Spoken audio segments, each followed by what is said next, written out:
नमस्कार साथियों, मैं राजकुमार। आज हम करंट अफेयर्स का महामैराथन अंतिम वॉर है समझिए, जिसका भी अभी तक ग्रुप डी का एग्ज़ाम नहीं हुआ है, उसके लिए काफ़ी ज़्यादा महत्वपूर्ण वीडियो इंपॉर्टेंट है ये। आप इसे ज़रूर करके जाएं। अगर आपने पहले पढ़ रखा करंट अफेयर्स तो आपका रिवीजन हो जाएगा, इसलिए बहुत ज़्यादा इंपॉर्टेंट है। इससे ये जो 5 टॉपिक स्पेशल है, इसी से आपका प्रश्न देखने को 5 टॉपिक से 100% एकदम आएगा, इसलिए आप इसे ज़रूर पूरा देखें।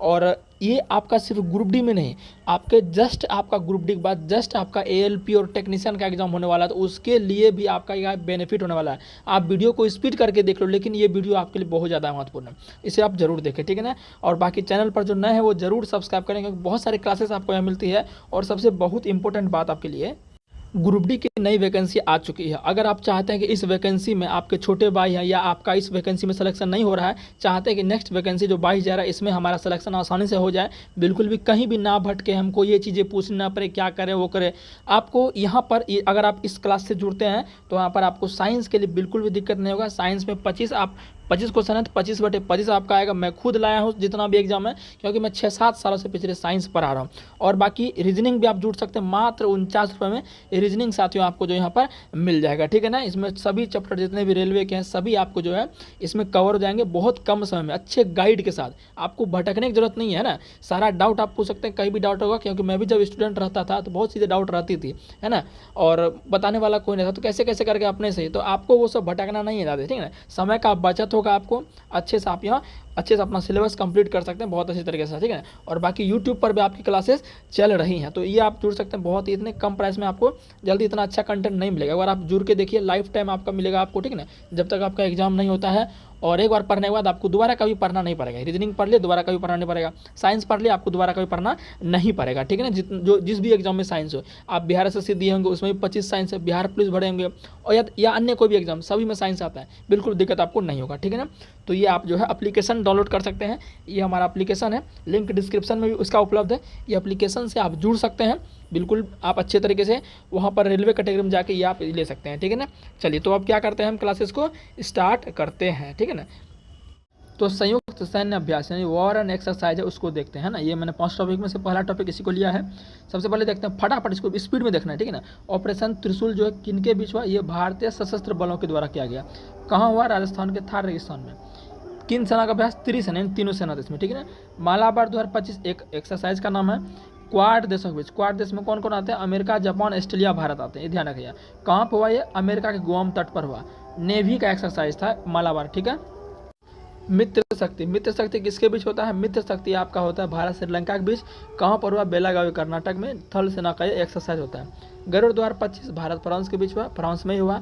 थल सेना के बीच अभ्यास था। विन बैक्स, विन में देखिए आपका वियतनाम आ जाएगा, और भारत वियतनाम के बीच हनोई में हुआ, वियतनाम के हनोई में थल सेना के बीच एक्सरसाइज था। जामेक्स एक्सरसाइज 2025 भारत जापान के बीच, जापान के पश्चिम में नौसेना का अभ्यास था। 5वां समुद्र शक्ति, समुद्र शक्ति 5वें नंबर का, एडिशन भी ध्यान रखना है। 5वां तो समुद्र शक्ति हुआ, वो भारत इंडोनेशिया के बीच हुआ। कहाँ पर, विशाखापट्टनम आंध्र प्रदेश में, ध्यान रखना, नौसेना में हुआ, नौसेना का है, ठीक है। पहला इंडियन यानी INROKN एक्सरसाइज पहली बार हुआ है, तो काफ़ी ज़्यादा इंपॉर्टेंट है। भारत और साउथ कोरिया का, कहाँ पर हुआ था, ये दक्षिण कोरिया में ही हुआ था, नेवी का एक्सरसाइज है। चौथा आष्ट्र हिंद, ये तो काफ़ी जी है, कहाँ हुआ, भारत ऑस्ट्रेलिया में, पर्थ ऑस्ट्रेलिया में हुआ ये, मतलब भारत ऑस्ट्रेलिया का इसमें नाम ही है, तो बहुत ज़्यादा ये ट्रिकी है याद करना। थल सेना के बीच एक्सरसाइज है। इंदिरा की बात करें अगर हम, इंदिरा अभ्यास जो है भारत रूस के बीच होता है, ठीक है ना। कहाँ पर हुआ था, ये राजस्थान के बीकानेर में हुआ था, थल सेना के बीच एक्सरसाइज था। कोंकण 2025 भारत ब्रिटेन के बीच हुआ था। यूनाइटेड किंगडम, मतलब ब्रिटेन का मतलब यूनाइटेड किंगडम यहाँ पर बोला जा रहा है। भारत के पश्चिम तट पर हुआ था, नौसेना का, ठीक है। कोंकण भारत ब्रिटेन। और एक अजय वॉरियर है, वो भी भारत ब्रिटेन के बीच होता है, कल ही परसों पूछा गया, ठीक है ना, वो भी ध्यान रखिए, अजय वॉरियर। पैसिफिक रिच जो है बहुराष्ट्र, ये मतलब मल्टीपल कंट्रीज में भाग लेती है, सिंगापुर में हुआ था ये। भारत का इसमें INS निस्तार शामिल हुआ था, पूछ सकता है कौन सा शामिल हुआ, तो भारत का INS निस्तार शामिल हुआ, इंडियन नेवल शिप, ठीक है, नौसेना का ये एक्सरसाइज था। फ्रीडम एज जो है दक्षिण कोरिया, अमेरिका, जापान के बीच होता है, दक्षिण कोरिया में संपन्न हुआ, थल सेना का। सियम जो एक्सरसाइज है ये भारत थाईलैंड के बीच होता है, पटाया थाईलैंड में हुआ था, ठीक है ना। जापाट की बात करें तो काफ़ी ईजी है, जापान और भारत के बीच होगा, सॉरी मैं गलती बोल गया। जापाट मतलब आपका मल्टी कंट्री, मतलब बहुत सारे बहुराष्ट्रीय इसमें रहेंगे, ठीक है ना। तो इसमें थोड़ा ध्यान रखिएगा, जापाट देख के पुराने मार्ग, जैसे हमने अभी बोल दिया, तो एग्जाम में इसको ध्यान रखिएगा ना, 2-3 बार देखिएगा तो याद हो जाएगा। जापाट आपका रूस और बेलारूस के बीच हुआ, थल और सेना के बीच, ठीक है ना, जापाट एक्सरसाइज। फिर बात करें 21वां युद्ध अभ्यास जो है ये हमेशा भारत और अमेरिका के बीच ही होता है, ठीक है ना, भारत और अमेरिका के बीच होता है। और ये अलास्का में हुआ था, थल सेना के बीच, ठीक है। फिर आपका है ब्राइट स्टार। ब्राइट स्टार जो है आपका ये बहुराष्ट्रीय था, और ये जो आपका है बहुराष्ट्रीय था और मिस्र में, ठीक है, और थल सेना के बीच एक्सरसाइज था। फिर बात करें हम मैत्री आपको पता है थाईलैंड, लेकिन संस्करण 14वां, कौन संस्करण 14वां, युद्ध अभ्यास का कौन सा संस्करण 21वां। तो 14वां मैत्री अभ्यास भारत थाईलैंड के बीच उमरोई मेघालय में, ठीक है ना। सिरिनेक्स का ये भी पूछा जा चुका है 12वां, चूंकि रिपीट भी हो रहा है भाई, रिपीट भी से हम क्वेश्चन हो जा रहा है, ठीक है ना। तो ये मत सोचिए कि रिपीट नहीं, रिपीट हो रहा है। पहले क्वेश्चन सब करंट अफेयर्स का रिपीट नहीं होता था, लेकिन अब रिपीट सब भी होने लगे हैं करंट अफेयर्स के, ठीक है ना। तो ध्यान रख लीजिएगा, कोलंबो श्रीलंका में हुआ 12वां सिरिनेक्स नौसेना का एक्सरसाइज था। जामाता ये जापान का है, जो कि मैंने बहुत बार पहले 2-3 बार भी करा चुका है। जामाता का मतलब क्या होता है, सी यू अगेन, मतलब फिर मिलेंगे। तो भारत जापान के बीच चेन्नई तट पर हुआ था नौसेना, ठीक है ना। समन्वय शक्ति भारतीय सेना द्वारा असम और मणिपुर में हुआ थल सेना। थोड़ा आपको साउंड आ रहा होगा क्योंकि बगल में टेम्पल है, तो वहाँ पे इवनिंग का टाइम है, मैं इसको रिकॉर्ड कर रहा हूँ वीडियो को। सस्टेनेबल पावर 1404 एक्सरसाइज 2025, ये ईरान द्वारा इसको किया गया, ओमान की खाड़ी और उत्तरी हिंद महासागर में थल सेना। सस्टेनेबल पावर 1404 बहुत इंपॉर्टेंट है। 14वां बाल्टू कुरुक्षेत्र जो है ये भारत सिंगापुर के बीच हुआ है, संपन्न जोधपुर में हुआ है, ठीक है ना। 14वां बाल्टू कुरुक्षेत्र बाल्टू कहीं लिखा रहता है। प्रचंड शक्ति अभ्यास भारतीय सेना का एक समझिए कि टेक्निकल परफॉर्मेंस है, टेक्निकल से संबंधित।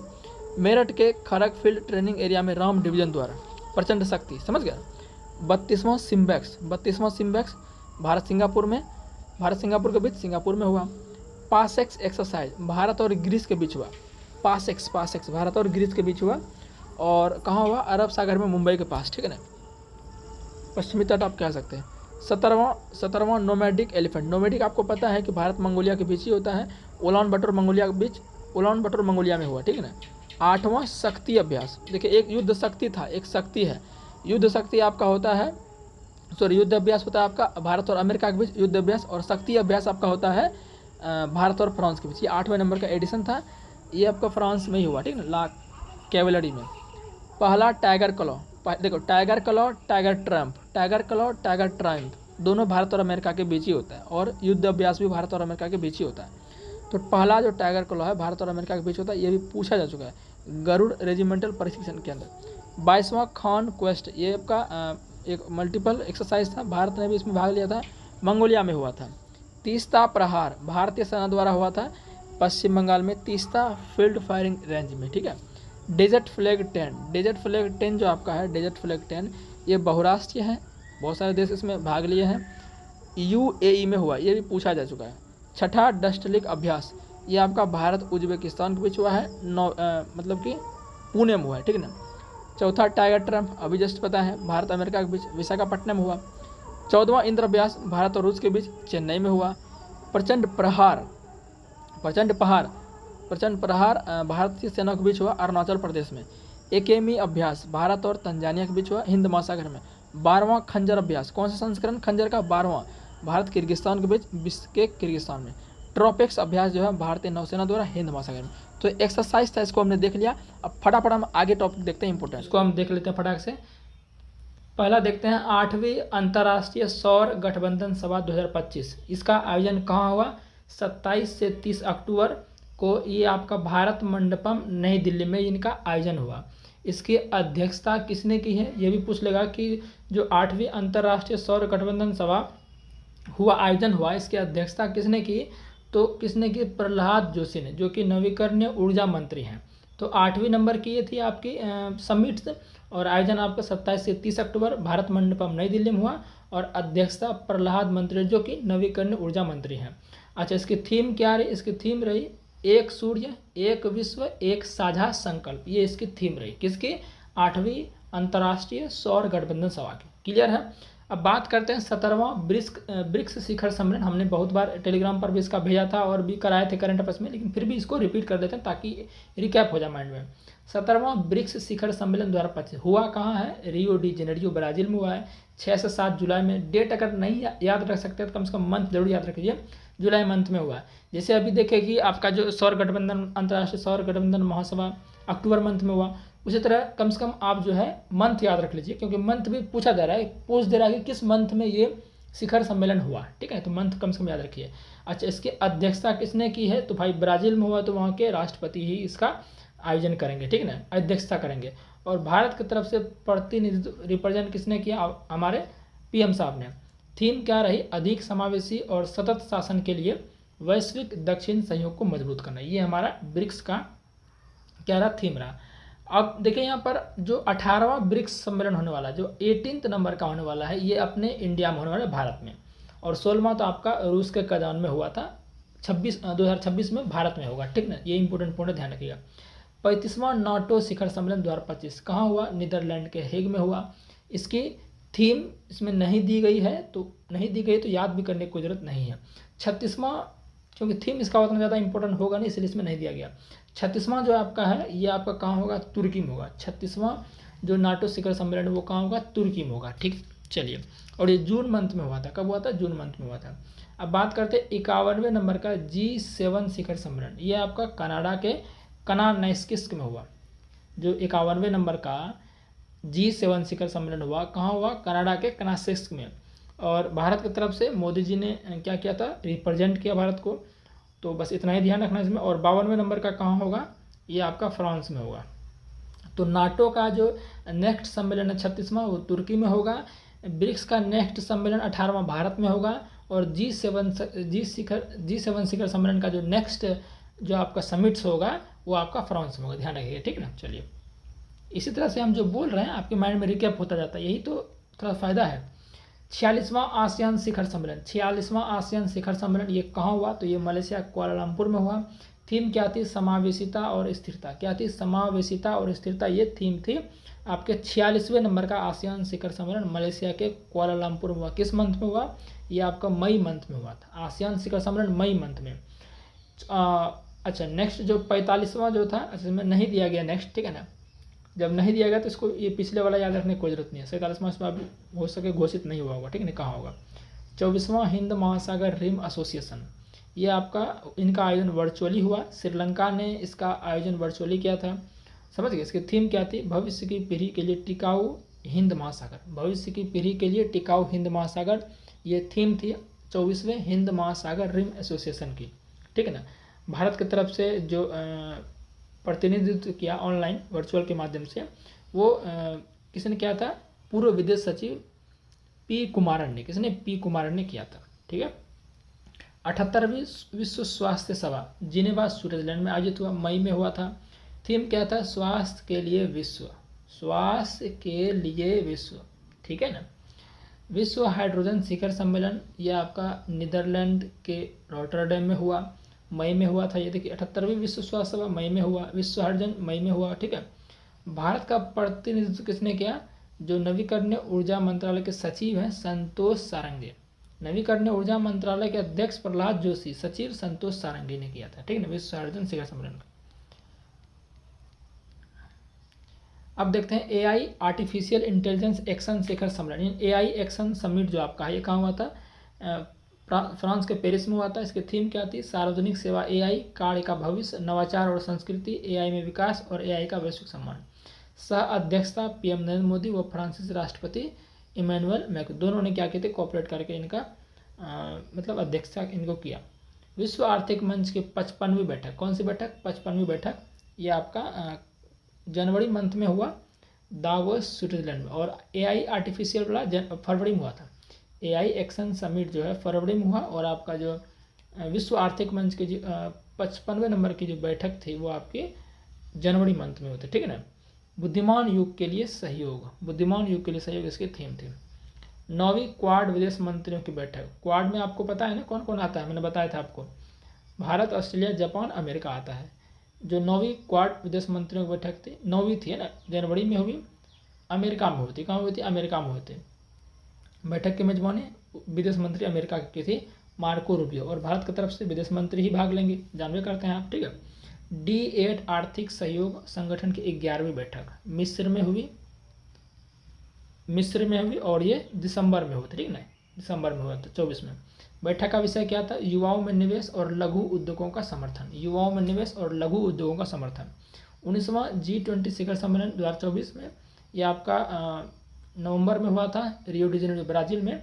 और थीम क्या थी? एक न्यायपूर्ण विश्व और एक सतत ग्रह का निर्माण, ठीक है ना।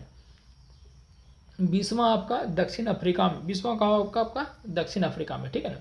भारत का प्रतिनिधित्व किसने किया है? मोदी जी ने। 20वां ध्यान रखिएगा अफ्रीका, ठीक है ना। चलिए, संयुक्त राष्ट्र का 29वां जलवायु परिवर्तन COP29 कहाँ हुआ था? अजरबैजान के बाकू में। Investing in a livable planet for all, ठीक है ना। COP30 आपका ब्राज़ील 2025 में, COP30 ब्राज़ील 2025 में, COP30 ब्राज़ील 2025 में। और आपका 20वां G20 भी, सॉरी 20वां G20 कहाँ आपका होगा? अफ्रीका में, ठीक है ना। 27वीं राष्ट्रमंडल शासन अध्यक्ष की बैठक CHOGM 2024 की बैठक समोआ अपिया में हुआ था, ठीक है ना। इसकी थीम क्या थी? One resilient common future transforming our common health. Bharat का प्रतिनिधित्व किरण रिजिजू ने किया था, ठीक है ना। 28वां आपका कहाँ होगा? एंटीगुआ एंड बरमूडा में होगा। 28वां कहाँ होगा? एंटीगुआ एंड बरमूडा में होगा। कौन सा? 27वीं मतलब राष्ट्रमंडल शासन अध्यक्ष बैठक 28वीं नंबर का कहाँ होगा? एंटीगुआ एंड बरमूडा 2026 में होगा। अब नेक्स्ट बात करते हैं संयुक्त राष्ट्र जैव विविधता शिखर सम्मेलन।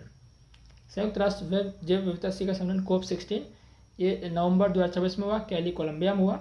सम्मेलन के अध्यक्ष सुसाना मोहम्मद। सम्मेलन का विषय प्राकृतिक साथ शांति, प्राकृतिक साथ शांति, पीस विथ नेचर, ठीक है ना। अब देखते हैं नेक्स्ट। अब राष्ट्रीय सम्मेलन जो उसको देखते हैं। 11वां भारत अंतर्राष्ट्रीय विज्ञान महोत्सव, ये आपका चंडीगढ़ में हुआ, दिसंबर में हुआ था, 6 से 9 दिसंबर को हुआ है, ठीक है ना। और थीम क्या थी? विज्ञान से समृद्धि आत्मनिर्भर भारत के लिए। ये भी मैंने आपको कराया हुआ है, तो रिवीजन आपका हो गया। 9वीं इंडिया मोबाइल कांग्रेस, ये आपका 8 से 11 अक्टूबर को, इन अक्टूबर मंथ में, ध्यान रखिए। यशोभूमि कन्वेंशन सेंटर दिल्ली, इनका थीम क्या था? Innovate to transform.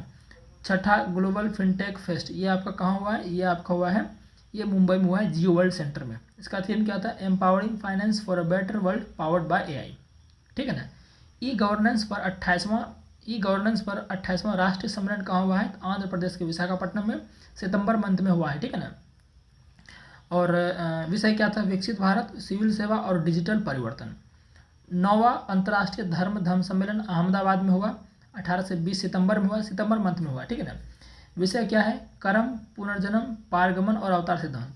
16वां संयुक्त कमांडर सम्मेलन आयोजन कोलकाता पश्चिम बंगाल में हुआ, सितंबर मंथ में हुआ। सुधारों का वर्ष, भविष्य के लिए परिवर्तन, ये किसका थीम था? 16वां संयुक्त कमांडर सम्मेलन का। सेमिकॉन इंडिया सम्मेलन 2025 का चौथा संस्करण था, यानी कि 4th सेमिकॉन इंडिया सम्मेलन 2025 कहाँ हुआ? यशोभूमि द्वारका नई दिल्ली में हुआ, सितंबर मंथ में। थीम क्या थी? Building the next semiconductor power house, ठीक है, ये इसकी थीम थी। 10वां रायसीना डायलॉग 2025, ये आपका मार्च 2025 में हुआ था।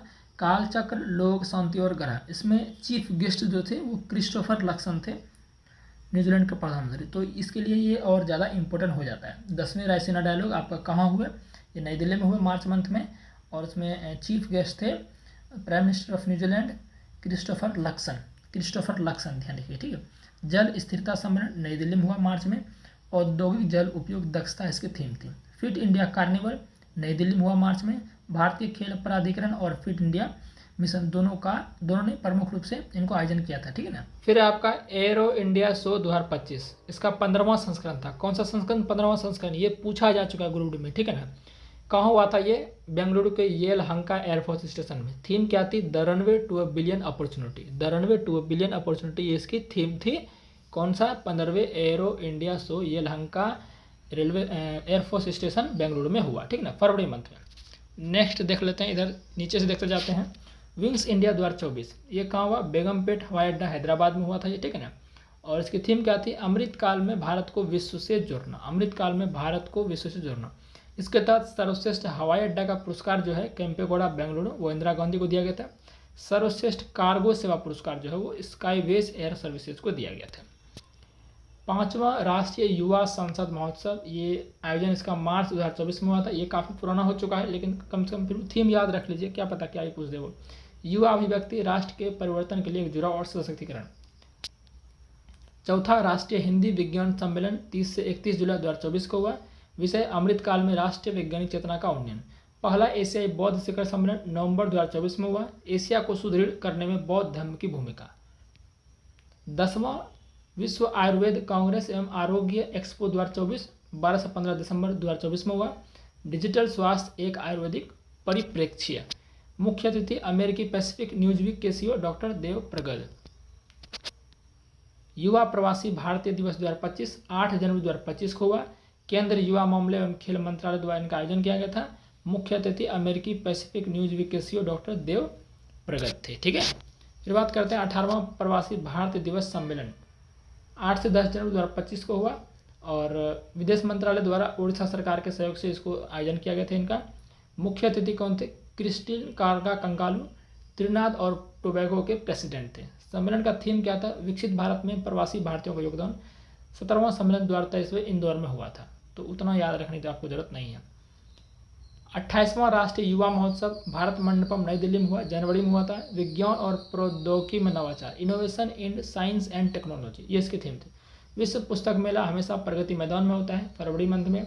फोकस देश इसमें रूस को, जो आपका विश्व पुस्तक मेला में फोकस देश कौन था? रूस। थीम क्या थी? गणतंत्र @75। तो ये आपका जो सम्मेलन था राष्ट्रीय अंतर्राष्ट्रीय दोनों जो है कंप्लीट हो चुका है। नेक्स्ट देखते हैं टॉपिक। अब देखते हैं जो इंडेक्स हमारे हैं उनको देखते हैं, ठीक है ना। सबसे पहला देखते हैं सतत व्यापार सूचकांक 2025। जारीकर्ता कौन है? हेनरिच फाउंडेशन और IMD। देखिए इस बार जो ग्रुप डी एग्जाम हुआ है एक बार भी नहीं पूछा गया कि किस संस्था या कौन सा संगठन जारी करता है, लेकिन फिर भी क्या पता पूछ ले, लेकिन रैंक तो पूछ रहा है ना। तो और ये भी पूछ रहा है कितने देश उसमें शामिल थे।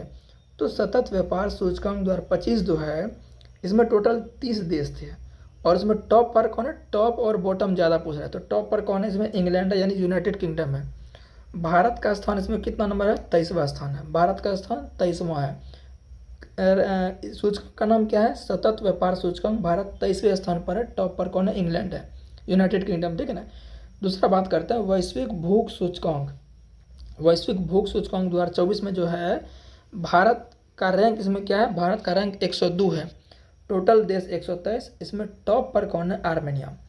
वैश्विक भूख सूचकांक 2024 में टॉप पर कौन है? आपका आर्मेनिया है। भारत 102 पर है। हेनले पासपोर्ट इंडेक्स 2025 में हेनले एंड पार्टनर्स जारी करता है, ये तो ईजी है याद करना। 193 देशों में से टॉप पर सिंगापुर है। भारत 85वें स्थान पर है। भारत 85वें स्थान पर है। आर्थिक स्वतंत्रता सूचकांक 2025 यानी कि economic freedom index the heritage foundation इसको जारी करता है। 176 देशों में हांगकांग टॉप पर है, भारत 128 पर है। तो आर्थिक स्वतंत्रता सूचकांक में भारत कितने पर है? 128 पर। सतत व्यापार में कितने पर है? 23 पर। वैश्विक भूख में कितने पर है? 102 पर। हेनले पासपोर्ट में 85 पर। माइंड में रिकैप हो गया होगा? बिल्कुल हो गया होगा। अब नेक्स्ट देखते हैं ग्लोबल इनोवेशन इंडेक्स, जिसको हिंदी में वैश्विक नवाचार सूचकांक बोलते हैं। इसको WIPO जारी करता है। टोटल 139 देशों में से स्विट्जरलैंड टॉप पर है, भारत 38वें पर है। भारत कितने पर है? 38वें पर। किसमें? ग्लोबल इनोवेशन इंडेक्स यानी कि वैश्विक नवाचार सूचकांक में। वर्ल्ड टैलेंट रैंकिंग 2025 यानी कि विश्व प्रतिभा रैंकिंग में 69 देशों में इसमें भी टॉप पर स्विट्जरलैंड है, भारत 63वें पर है। तो वर्ल्ड टैलेंट रैंकिंग में भारत कितने पर है? 63वें पर है। टॉप पर स्विट्जरलैंड है और जारी करता है इसको IMD। समझ गए? स्मार्ट सिटी इंडेक्स 2025 इसको भी जारी करता है IMD ही। 146 देशों में टॉप पर कौन है? स्विट्जरलैंड का ज्यूरिख शहर है। और भारत में दिल्ली का 104वां स्थान है, मुंबई का 106वां, बेंगलुरु इसमें 26वें स्थान पर है। बेंगलुरु किस पे है? इसमें 26वें स्थान पर है। तो बेंगलुरु का थोड़ा सा ठीक ठाक रैंक है इंडिया के लिए। तो किस में? स्मार्ट सिटी इंडेक्स में बेंगलुरु 26 पर, दिल्ली 104, मुंबई 106 पर।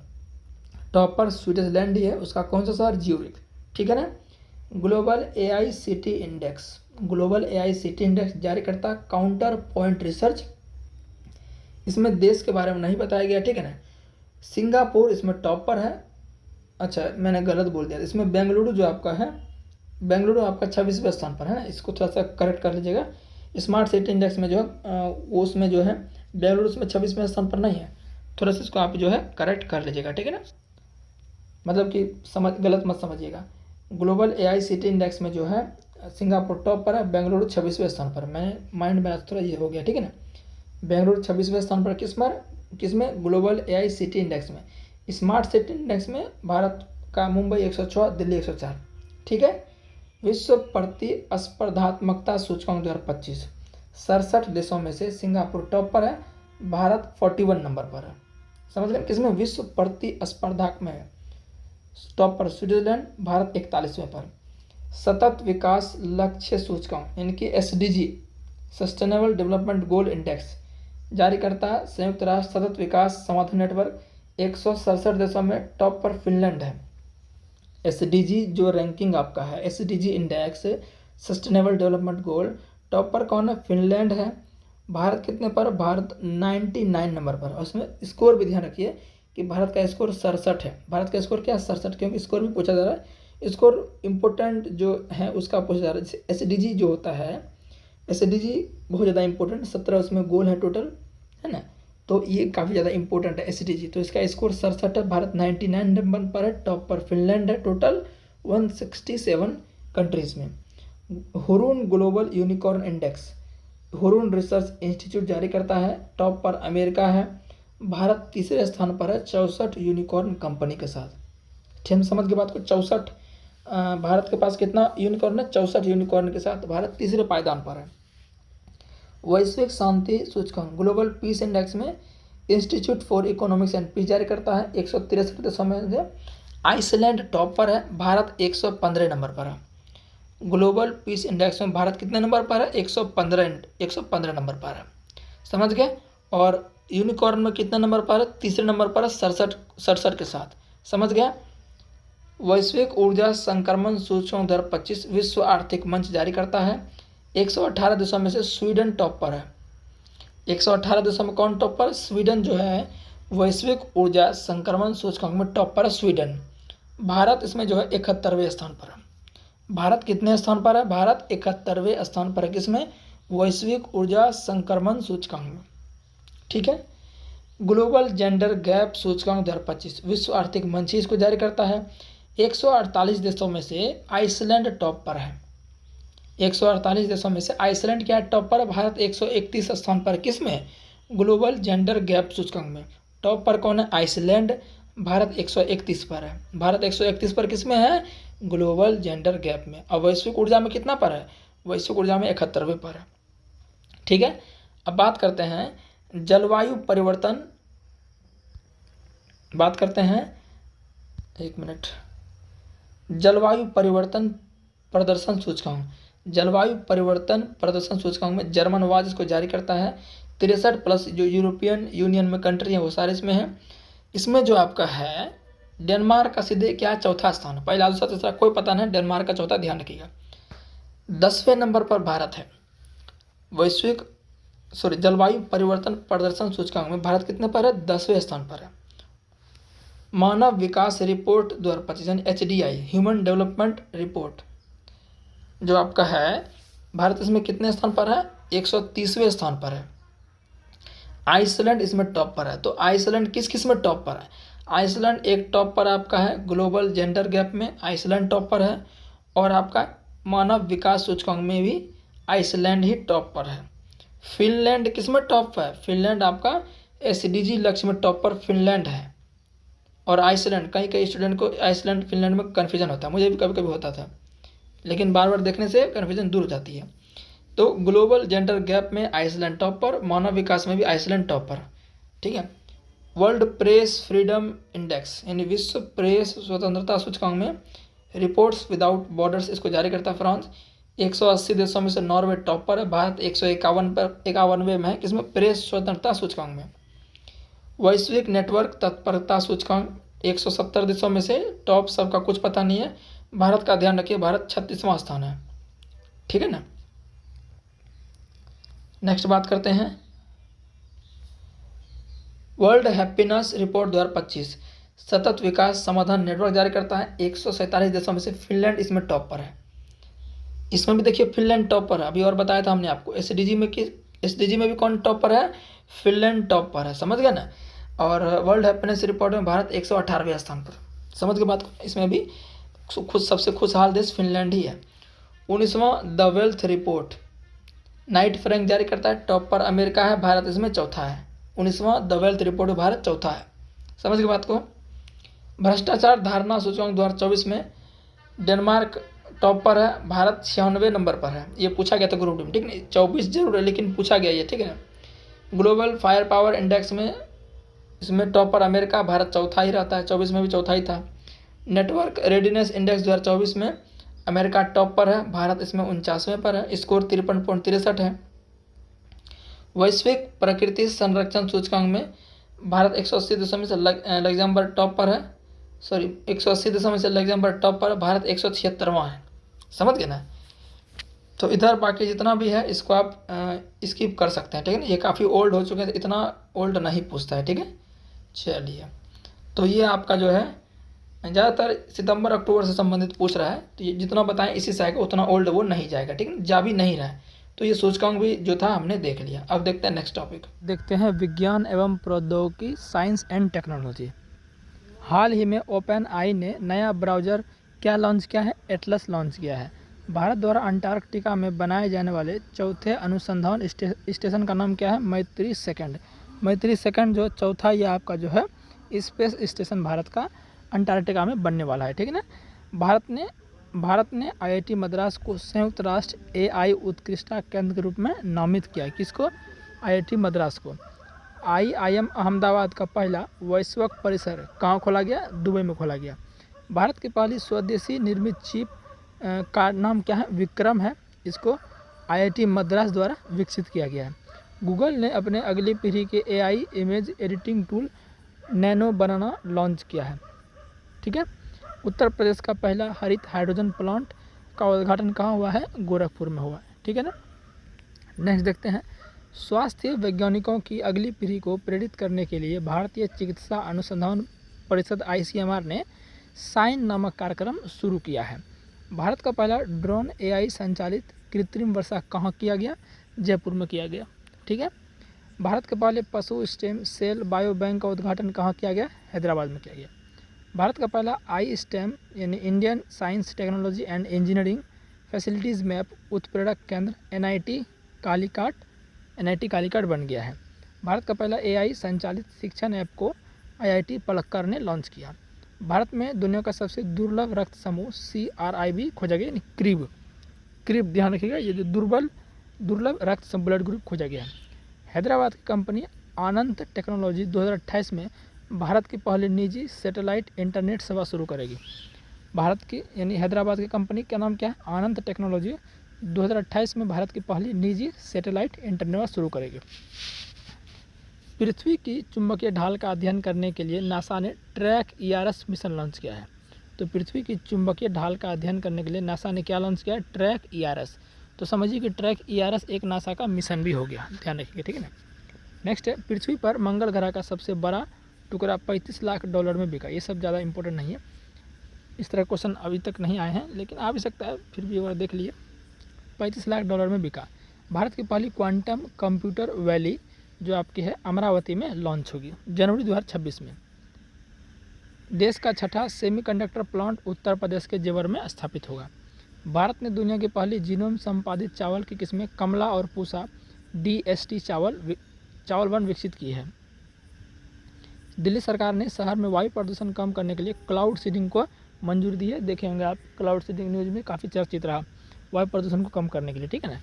भारत सरकार ने भारत का पहला AI वृहद भाषा मॉडल तैयार करने के लिए बेंगलुरु स्थित स्टार्टअप सर्वम AI का चयन किया है। किसका? सर्वम AI का। AI की प्रतिस्पर्धात्मक दौर में अपनी स्थिति को मजबूत करने के लिए मेटा ने llama 4 लॉन्च किया है। तो मेटा मतलब फेसबुक, क्या लॉन्च किया है? llama 4 लॉन्च किया है प्रतिस्पर्धात्मक दौर में। IIT मुंबई ने कीटाणुओं से लड़ने के लिए होस्ट प्रोटीन की खोज की है। वैज्ञानिकों ने डायर वुल्फ नामक एक प्राचीन भेड़िए की प्रजाति को फिर से जीवंत किया है। अब इधर देखते हैं, C. ने IT छात्रों में नवाचार और स्वदेशी अनुसंधान को बढ़ावा देने के लिए समर्थ इनक्यूबेशन कार्यक्रम शुरू किया है। किसने किया है? C. ने। गूगल ने जेमा 3 AI मॉडल लॉन्च किया है और मेटा ने llama 4, ठीक है। एलन मस्क की AI कंपनी ने smart AI chatbot Grok 3 launch किया। ये सब बहुत पहले कराए भी थे, लेकिन फिर भी एक बार रिवीजन हो जाएगा। आईआईटी मद्रास ने भारतीय रेलवे के सहयोग से भारत का पहला हाइपरलूप परीक्षण ट्रैक लॉन्च किया। किसकी सहायता से? आईआईटी मद्रास के सहायता से। नासा ने अपना एथेना चंद्र मिशन लॉन्च किया। ये सब आपको याद होगा जो पहले से किए हुए हैं, ठीक है ना। गूगल ने भारत में सबसे बड़ा ऑफिस कैंपस अनंत बेंगलुरु में खोला। टाटा स्टील ने भारत की पहली हाइड्रोजन ट्रांसपोर्ट पाइप विकसित की है। रिलायंस इंडस्ट्रीज गुजरात के जामनगर में दुनिया का सबसे बड़ा डेटा सेंटर बनाएगी। चीन और अमेरिका के बाद भारत दुनिया का तीसरा सबसे बड़ा परिचालन मेट्रो रेल नेटवर्क वाला देश बन गया। मेट्रो में कितना स्थान? तीसरा स्थान, ठीक है। आईआईटी बॉम्बे के अंतरिक्ष तकनीक स्टार्टअप ने अपनी पहली हरित प्रणोदन प्रणाली व्योम 2U का परीक्षण किया। किसने? आईआईटी बॉम्बे ने। केरल सरकार ने कवचम ऐप जारी किया है जो कि आपदा जोखिम प्रणाली है, ठीक है। फिर ग्वालियर में अत्याधुनिक संपीड़ित गैस बायोसंयंत्र के साथ भारत की पहली आधुनिक आत्मनिर्भर गौशाला का अनावरण किया। गुजरात सेमीकंडक्टर नीति लागू करने वाला भारत का पहला राज्य बना। एशिया की सबसे बड़ी इमेजिंग चेरेनकेव दूरबीन का उद्घाटन लद्दाख में किया गया, ठीक है। इमेजिंग चेरेनकेव दूरबीन राष्ट्रीय सुपर कंप्यूटिंग मिशन के तहत स्वदेशी रूप से विकसित तीन परम जो कंप्यूटर हैं रुद्र सुपर कंप्यूटर पुणे, दिल्ली, कोलकाता में स्थापित किया गया। रुद्र सुपर कंप्यूटर पुणे, दिल्ली, कोलकाता 3 जगह स्थापित किया गया, ठीक है ना। गोवा में भारत का पहला प्रदूषण नियंत्रण पोत समुद्र प्रताप, क्या नाम है? समुद्र प्रताप का जलावतरण किया गया, यानी जल में उसको गिराया गया, मतलब समझिए इस तरह से, है ना। इसे गोवा शिपयार्ड लिमिटेड ने तैयार किया है। क्या नाम है? समुद्र प्रताप। नेक्स्ट है आपका टोक्यो विश्वविद्यालय ने चिली में दुनिया की सबसे ऊंची वेधशाला अटकामा वेधशाला का उद्घाटन किया। दुनिया की सबसे ऊंची वेधशाला अटकामा वेधशाला टोक्यो विश्वविद्यालय ने उद्घाटन किया। आईआईटी कानपुर के शोधार्थियों द्वारा देश की पहली वेलोसिटी एक्सपेंशन टनल टेस्ट सुविधा का सफल परीक्षण किया गया। वेलोसिटी एक्सपेंशन टनल टेस्ट सुविधा का सक्सेसफुल ट्रायल किसने किया? आईआईटी कानपुर ने। अगरकर रिसर्च इंस्टीट्यूट पुणे के वैज्ञानिकों ने अल्जाइमर रोग के इलाज के लिए नए गैर विषाणु अणु विकसित किए गए हैं। किसने? अगरकर रिसर्च इंस्टीट्यूट पुणे ने, अल्जाइमर रोग के लिए, ठीक है ना। हाल ही में वियतनाम तथा कंबोडिया की यात्रा से लौटे केरल के 75 वर्षीय व्यक्ति में जीवाणु जनित म्यूरिन टाइफस की पुष्टि हुई है। MOHFW ने डिजिटल वैक्सीन ट्रैकिंग के लिए यूविन पोर्टल लॉन्च किया है। सेंट्रल रेलवे ने पश्चिमी घाट के इगतपुरी झील में 10 मेगावाट क्षमता का फ्लोटिंग प्लांट लगाया। किसने? सेंट्रल रेलवे ने। इगतपुरी झील में कितने मेगावाट क्षमता का? 10 मेगावाट क्षमता का। बजाज ने दुनिया की पहली CNG बाइक फ्रीडम लॉन्च की है। बाइक का नाम क्या है? CNG फ्रीडम, मतलब CNG बाइक है फ्रीडम। IIT गुवाहाटी ने अफ्रीकी स्वाइन फीवर वायरस प्रोटीन की खोज की है। फिनलैंड स्थित कंपनी वाटसिला ने दुनिया के पहला बड़े पैमाने पर 100% हाइड्रोजन तैयार इंजन पावर प्लांट लॉन्च किया। तो ये आपका साइंस एंड टेक्नोलॉजी हो गया। अब रक्षा प्रतिरक्षा देख लेते हैं। इसको भी हम जो है साइंस एंड टेक्नोलॉजी में ही काउंट किया। रक्षा प्रतिरक्षा हो गया और आपका इस पे अंतरिक्ष वाला हो गया और आपका पर्यावरण, इस सब को हम साइंस एंड टेक्नोलॉजी में ही इसको काउंट करके आपको बता दे रहे हैं, ठीक है ना। भारतीय तटरक्षक बल ने गोवा शिपयार्ड लिमिटेड यानी GSL में अजीत और अपराजित 2 उन्नत फास्ट पेट्रोल वेसल का जलावतरण किया। कौन सा? अजीत और अपराजित, ठीक है ना। किसने किया? गोवा शिपयार्ड लिमिटेड ने। टाटा और फ्रांसीसी एरोस्पेस कंपनी सफ्रॉन पूछ गया सफ्रॉन कहाँ की मतलब कि टाटा और फ्रांसीसी एरोस्पेस कंपनी सफ्रॉन कहाँ की कंपनी है? तो फ्रांस की है। क्या किया है? LEAF इंजन के पुर्जे बनाने का नया कारखाना हैदराबाद में खोला है। तो हैदराबाद में किसने खोला है? टाटा और फ्रांसीसी एरोस्पेस कंपनी सफ्रॉन ने मिलकर लीप इंजन जेट इंजन के पुर्जे बनाने का नया कारखाना खोला है, ठीक है ना। भारतीय नौसेना का पहला बड़ा सर्वेक्षण पोत INS इच्छक इंडियन नवल शिप इच्छक को कोच्चि स्थित नौसेना बेस पर कमीशन किया। किसको? INS इच्छक को। BSF ने महिला कर्मियों वाली ड्रोन संचालन इकाई दुर्गा ड्रोन स्क्वाड्रन का अनावरण किया। किसने किया? तो BSF ने किया। ताइवान ने अपनी सुरक्षा को मजबूत करने के लिए टी-डोम नामक वायु रक्षा प्रणाली को विकसित करने की घोषणा की। तो बोलेगा टी-डोम जो एक एयर डिफेंस सिस्टम है, ये किसके द्वारा बनाया गया है? ये ताइवान के द्वारा, ठीक है ना। शत्रु ड्रोनों को वास्तविक समय में पता लगाकर उन्हें नष्ट करने के लिए भारतीय सेना द्वारा सक्षम रक्षा प्रणाली लॉन्च की। कौन सा? सक्षम, ठीक है। फिर 8 अक्टूबर को भारतीय वायुसेना ने अपना मतलब कितने नंबर का स्थापना दिवस मनाया? 93 नंबर का। 4 दिसंबर को नेवी डे होता है, 8 अक्टूबर को वायुसेना दिवस।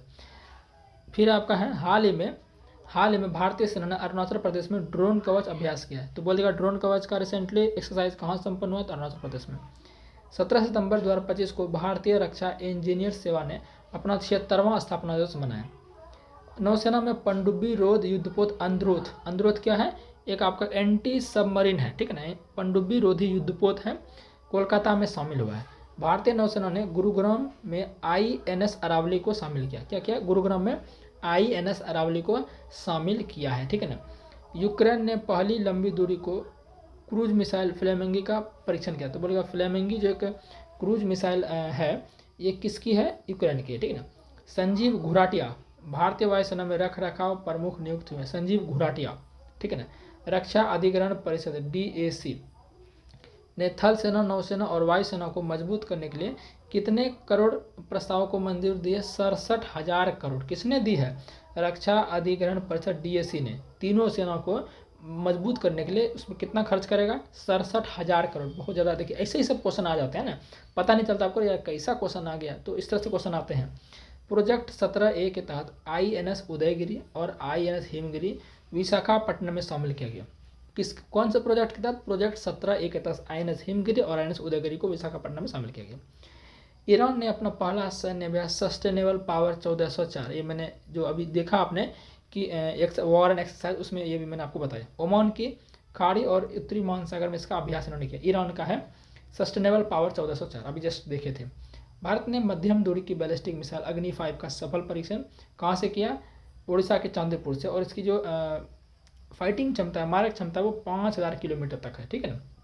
अग्नि 5 का परीक्षण कहाँ से? उड़ीसा के चांदीपुर से, ठीक है ना। फिर बात करते हैं नेक्स्ट आपका है भारतीय नौसेना को प्रोजेक्ट, ये तो हाँ ये दूसरा है ना। भारतीय नौसेना को प्रोजेक्ट 17A के तहत नीलगिरी श्रेणी का तीसरा जहाज प्राप्त हुआ, जिसका निर्माण garden reach ship builders Kolkata ने किया है। रूस ने मध्यम दूरी की परमाणु शक्ति संधि से अलग होने की घोषणा की है। रूस ने मध्यम दूरी की परमाणु शक्ति संधि से क्या की है? वो अलग होने का उन्होंने चर्चा की है। तो ये भी पूछ सकता है रिसेंटली रूस ने किस से अलग होने की घोषणा की है? तो परमाणु शक्ति संधि से। DRDO ने ओडिशा स्थित APJ अब्दुल कलाम द्वीप से 2 प्रलय मिसाइलों का सफलतापूर्वक परीक्षण किया। तो पूछ सकता है कि DRDO ने ओडिशा के स्थित अब्दुल कलाम द्वीप से कितने मिसाइलों का सफलतापूर्वक परीक्षण किया है? तो ये किया आपका 2, ठीक है ना। गोवा शिपयार्ड लिमिटेड GSL ने भारतीय तटरक्षक बल, इंडियन जो कोस्ट गार्ड फोर्स है, के लिए स्वदेशी प्रदूषण नियंत्रित समुद्र प्रक्षेप, तो समुद्र प्रक्षेप किसने इसको जल में उतारा है? जलावतरण का मतलब जल में उतारना उसको ना, या लॉन्च करना आप कह सकते हैं। गोवा शिपयार्ड लिमिटेड ने किसके लिए? भारतीय तटरक्षक बल के लिए, है ना। भारतीय वायुसेना ने 62 साल बाद सितंबर 2025 तक MiG-21 लड़ाकू विमान को रिटायर्ड करने की घोषणा की है। MiG-21 लड़ाकू विमान को रिटायर्ड करने की घोषणा की। किसने? भारतीय वायुसेना ने 62 साल बाद। भारतीय सेना के लिए अमेरिका से 3 AH-64E अपाचे हेलीकॉप्टर की पहली खेप 22 जुलाई 2025 हिंडन हवाई अड्डा उत्तर प्रदेश पर पहुंचा, जिसे जल्द ही पश्चिमी मोर्चे यानी जोधपुर में तैनात किया जाएगा। तो कितने अपाचे हेलीकॉप्टर? 3, ध्यान रखिए कितने? 3 AH-64E, ठीक है ना। नेक्स्ट देखते हैं इधर हम। नेक्स्ट आपका है garden rich ship builders and engineers ने कोलकाता में अपना 8वां और अंतिम ASW shallow water craft Ajay launch किया। देखिए क्या नाम है? यही नाम ध्यान रखना, अजय। और इसको किसने किया है? Garden rich ship builders and engineers ने। कहाँ पर? कोलकाता में। देखिए ऐसे प्रश्न पूछ सकता है कहाँ पर किया? तो कोलकाता में। क्या नाम है? अजय नाम है। किसने किया? Garden rich ship builders and engineers ने, ठीक है ना। भारतीय नौसेना ने हिंदुस्तान शिपयार्ड द्वारा निर्मित भारत के पहले स्वदेशी डाइविंग सपोर्ट पोर्ट INS विस्तार को विशाखापट्टनम में कमीशन किया। तो हिंदुस्तान शिपयार्ड द्वारा निर्मित भारत के पहले स्वदेशी डाइविंग सपोर्ट, अभी देखे थे क्या? अभी जस्ट देखे थे अंद्रोथ, वो क्या था? पनडुब्बी युद्धपोत था, है ना, अभी ये क्या एंटी सबमरीन था वो। ये आपका क्या है? डाइविंग सपोर्ट, क्या नाम है? INS निस्तार को विशाखापट्टनम में किया गया, है ना। किसने? हिंदुस्तान शिपयार्ड ने। आस्था पुनिया भारतीय नौसेना में पहली महिला फाइटर पायलट बनी। आस्था पुनिया। अमेरिका ने पहलगाम आतंकी हमले के दोषी द रेजिस्टेंस फ्रंट को एक विदेशी आतंकवादी संगठन घोषित किया है। किसने? अमेरिका ने। भारत ने 1 जुलाई 2025 को रूस के कलिनिनग्राद में यंतर शिपयार्ड में नया स्टील युद्धपोत INS तमाल को शामिल किया है। यह भारतीय सेना में शामिल होने वाला अंतिम विदेशी निर्मित प्रमुख युद्ध होता। तो नाम क्या है, नाम बहुत जरूरी याद रखना। नाम क्या है इसका, INS तमाल, INS तमाल, ठीक है ना। चलिए, भारत का पहला एंटी सबमरीन वॉरफेयर सेलो वाटरक्राफ्ट INS अर्नाला भारतीय सेना के लिए कहाँ, ये भी आपका विशाखापट्टनम में। अभी देखें हम क्या डाइविंग पोर्ट देखे, वो भी आपका विशाखापट्टनम में ही है। अभी जस्ट देखे ना डाइविंग पोर्ट रखा, वो भी आपका विशाखापट्टनम में ही, ठीक है ना। नाम क्या था उसका, नाम था आपका INS निस्तार। और ये आपका क्या, INS अर्नाला, ये है भारतीय नौसेना के लिए एंटी सबमरीन वॉरफेयर सेलो वाटरक्राफ्ट INS अर्नाला, ठीक है ना। रक्षा क्षेत्र के CPSE, MIL, AVNL और IOL को मिनी रत्न श्रेणी वर्ग का दर्जा गया। बहुत इंपॉर्टेंट है, क्या नाम है, CPSE, MIL, AVNL और IOL, इनको क्या दिया गया, मिनी रत्न श्रेणी का दर्जा दिया गया, ठीक है ना। औपचारिक रूप से एक हिंदुस्तान प्राचीन सिले हुए जहाज INV कौंडिन्य को नौसेना में शामिल किया गया। NTPC में ये पूछा गया था, ठीक है ना। INS कौंडिन्य जो है इसको नेवी में शामिल किया। ये हस्त निर्मित, मतलब हाथ से बनाया गया इसको, ठीक है ना। फिर है IGIAS मिसाइल सिस्टम को भारत ने रूस से खरीदा है। तो IGIAS जो मिसाइल सिस्टम है भारत ने किससे खरीदा है, रसिया से खरीदा है। रक्षा मंत्री राजनाथ सिंह ने लखनऊ में सबसे बड़े ब्रह्मोस उत्पादन संयंत्र का उद्घाटन किया। तो कहाँ पर ब्रह्मोस उत्पादन संयंत्र, तो रक्षा मंत्री राजनाथ सिंह ने लखनऊ में, ठीक है ना। देश का पहला तटीय एवं उथले जल का एंटी सबमरीन जहाज INS अर्नाला, यानी यही वाला था, भारतीय नौसेना को सौंप दिया गया। यही तो अभी जस्ट देखे ना INS अर्नाला, ऊपर में अभी देखे थे, ठीक है ना, INS अर्नाला देखिए यहाँ पर देखे थे ना, anti submarine warfare shallow water, ठीक है। फिर आपका है नेक्स्ट है, बात करते हैं 22 अप्रैल 2025 को पहलगाम के बैसरन घाटी में हुए आतंकी हमले, जिसमें 26 भारतीय नागरिक मारे गए, एक विदेशी नेपाल के खिलाफ भारत सरकार ने ऑपरेशन सिंदूर के तहत 7 मई को पाकिस्तान के कब्जे वाले जम्मू कश्मीर में 9 आतंकी ठिकानों पर एयर स्ट्राइक की। तो बेसिकली इसमें यही पूछा गया है बहुत बार, बहुत शिफ्ट में, कि पहलगाम हमले के बाद कौन सा ऑपरेशन भारत के द्वारा चला गया, ऑपरेशन सिंदूर, जिसमें कि 9 आतंकी ठिकानों पर एयर स्ट्राइक की, ठीक है। और भारत की तरफ से 26 नागरिक मारे गए थे इसमें, ठीक है। भारतीय नौसेना के लिए भारत नौसेना के लिए नेवी के लिए जो फ्रांस से कितना राफेल खरीदेगा, 26 राफेल खरीदेगा, ठीक है ना। रूस ने अनस्टॉपेबल जिरकॉन हाइपरसोनिक मिसाइल से लैस परमाणु पनडुब्बी का परीक्षण किया। तो रूस ने किसने किया, अनस्टॉपेबल जिरकॉन हाइपरसोनिक मिसाइल से लैस परमाणु पनडुब्बी का परीक्षण रूस ने किया है। भारत ने स्वदेशी मिसाइल VLSRSAM का ओडिशा से परीक्षण किया। भारत ने स्वदेशी मिसाइल VLSRSAM का ओडिशा से परीक्षण किया। भारत ने सुखोई फाइटर जेट से लंबी दूरी के ग्लाइड बम गौरव का सफल परीक्षण किया। तो गौरव आपका क्या है, एक प्रकार का बम है ये, ठीक है ना। सुखोई फाइटर जेट से इसका, ठीक है, परीक्षण किया। भारत लेजर निर्देशित हथियार प्रणाली का परीक्षण करने वाला चौथा देश बन गया। भारत लेजर निर्देशित हथियार प्रणाली का परीक्षण करने वाला चौथा देश बन गया, ठीक है ना। प्रथम शौर्य वेदनाम उत्सव 8 मार्च 2025 को बिहार के पूर्वी चंपारण जिले के मोतिहारी संपन्न में। हाँ, तो प्रथम शौर्य वेदनाम उत्सव कहाँ हुआ, बिहार के पूर्वी चंपारण जिले में, ठीक है ना। भारत और फ्रांस के बीच नौसैनिक अभ्यास वरुण का 23वां संस्करण कहाँ हुआ, अरब सागर में आयोजित किया गया। ये तो हमने देख ही लिया था उसी में, वॉरन एक्सरसाइज में। तेजस MK1 प्रोटोटाइप से अस्त्र मिसाइल का सफल परीक्षण किया गया। तो अस्त्र मिसाइल का सफल परीक्षण MK1 प्रोटोटाइप तेजस। और नेक्स्ट है भारतीय सेना ने गुआम में सी ड्रैगन, ये भी हम वॉर एंड एक्सरसाइज में देख चुके हैं। सी ड्रैगन जो हुआ था ये कहाँ हुआ था, गुआम में हुआ था और भारत ने इसमें भाग लिया था। 1 जनवरी 2025 को DRDO ने अपना 67वां दिवस मनाए थे। मझगांव डाक शिप बिल्डर्स लिमिटेड ने भारतीय नौसेना को 6ठी स्क्वाड्रन पनडुब्बी INS वागशीर। तो INS वागशीर जो है इंडियन नेवल शिप वागशीर, भारतीय नौसेना को किसने दिया है, मझगांव डाक शिप बिल्डर्स लिमिटेड ने। 6ठा ये स्कॉर्पियन पनडुब्बी है, ठीक है ना। तो ये आपका जो आपका क्या बोलते हैं रक्षा प्रतिरक्षा था वो हो गया। अब नेक्स्ट देखते हैं साहित्य अकादमी पुरस्कार 2024। ये इसमें अंग्रेजी में किसे दिया गया, ईस्टर्न कीरे को दिया गया। उसके किस उपन्यास के लिए, स्पिरिट नाइट्स के लिए। हिंदी में बात करें साहित्य अकादमी पुरस्कार तो गगन गिल को दिया गया। उसकी कौन सी कविता के लिए? मैं जब तक आई बाहर, ये बुक के लिए उन्हें साहित्य अकादमी पुरस्कार दिया गया। मैथिली में बात करें तो महेंद्र मलंगिया को दिया गया। उसका एक निबंध था, क्या? प्रबंध संग्रह। ये उनके निबंध के लिए मैथिली भाषा में इनको जो है साहित्य अकादमी मिला है। वही संस्कृत भाषा की अगर हम बात करें तो दीपक कुमार शर्मा को उनकी कौन सी कविता के लिए? भास्कर चरितम कविता के लिए संस्कृत में दीपक कुमार को दिया गया है ना। तो ये आपका हो गया साहित्य अकादमी पुरस्कार। इसी तरह से साहित्य अकादमी युवा पुरस्कार होता है। साहित्य अकादमी युवा पुरस्कार देख लेते हैं। हिंदी में किसे दिया गया? दिया गया पार्वती तिर्की को। उसकी कौन सी कविता के लिए? फिर उगना, अगेन राइज। इन चीज़ों के लिए, इस कविता के लिए पार्वती तिर्की को हिंदी में साहित्य अकादमी युवा पुरस्कार दिया गया।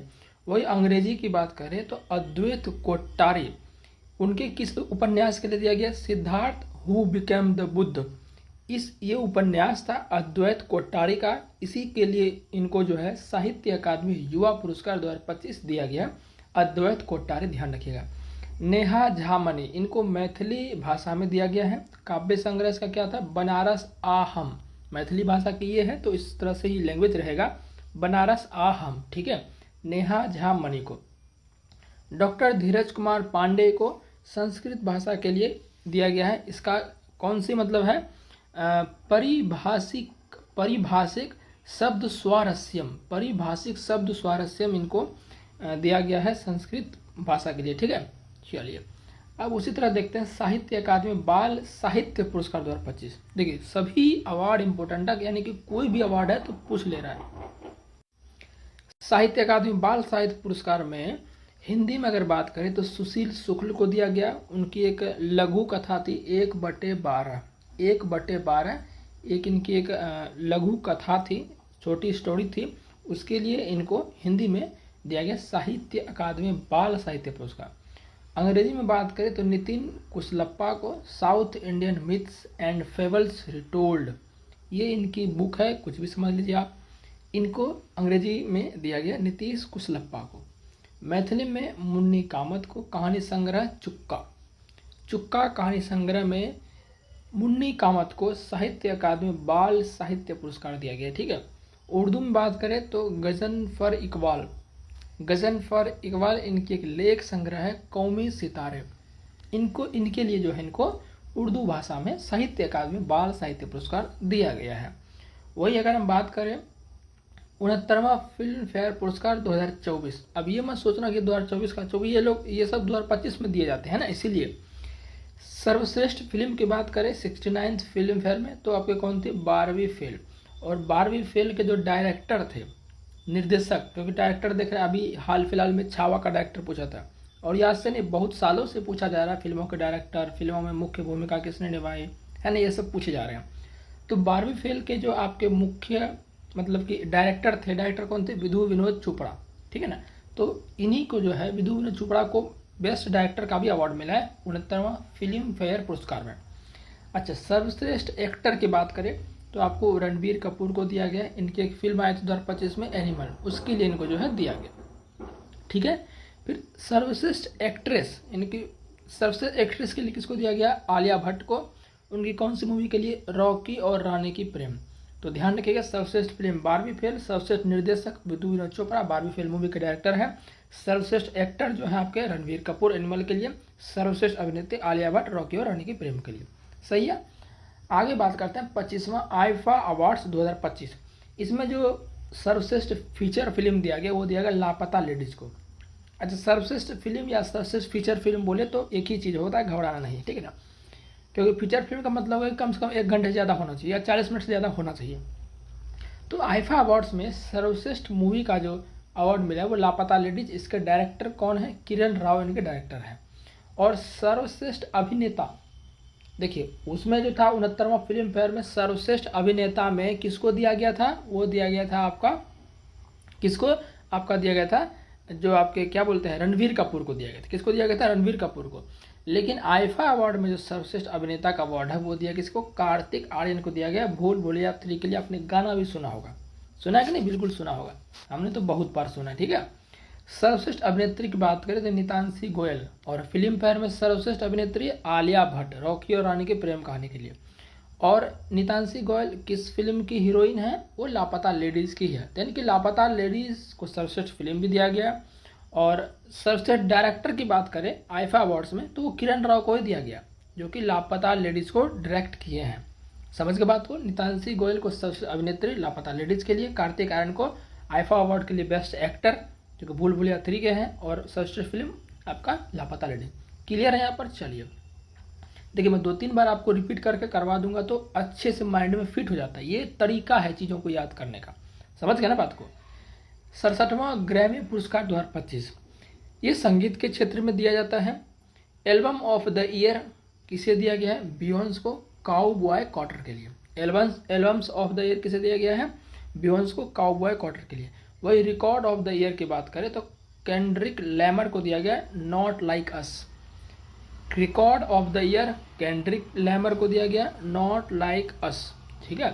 Song of the year, song of the year किसे दिया गया? केंड्रिक लैमर को ही दिया गया नॉट लाइक अस। मतलब record of the year, song of the year दोनों ही केंड्रिक लैमर को ही दिया गया, और album of the year Beyonce को दिया गया, ठीक है। भारतीय अमेरिकी संगीतकार और उद्यमी चंद्रिका टंडन ने अपने एल्बम त्रिवेणी, देखिए इसके एल्बम का नाम क्या है? त्रिवेणी के लिए सर्वश्रेष्ठ न्यू एज एल्बम श्रेणी में ग्रैमी पुरस्कार जीता।